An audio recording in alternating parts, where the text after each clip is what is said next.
أهلا بكم مشاهدي القناة، أسعد الله صباحكم بألف خير. مرحبا بكم في هذا الفيديو. هذا الخبر الجديد والمهم بالنسبة للجزائريين بعد قرار رئيس الجمهورية السيد عبد المجيد تبون باستيراد 1,000,000 رأس غنم تحسبا لعيد الأضحى. وهذا الخبر دائما مع نفس الموضوع، حيث أفادت وسائل الإعلام إسبانية يوم أمس بأن وزارة الزراعة والثروة الحيوانية الإسبانية قد منحت الضوء الأخضر لتصدير المواشي إلى الجزائر تحسبا لعيد الأضحى المبارك. ووفقا لما أورده موقع أغرو دياريو الإسباني، فقد تم التوصل إلى اتفاق بين الجانبين الجزائري والإسباني خلال جلسة مفاوضات جرت الجمعة الماضي، يقضي بالسماح بتصدير الأغنام الإسبانية التي تتراوح أعمارها بين 6 و24 شهرا إلى الجزائر عبر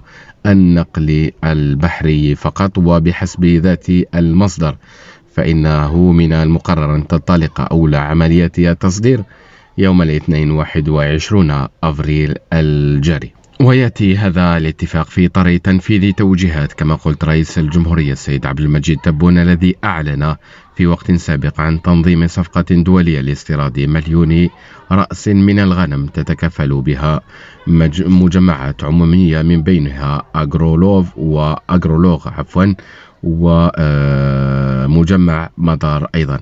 إذن هذا كل ما في هذا الفيديو. شاركونا أراكم في التعليقات، ولا تنسوا الاشتراك في القناة وتفعيل زر الجرس ليصلكم كل جديد في حينه. شكرا لكم، إلى فيديو آخر بحول الله.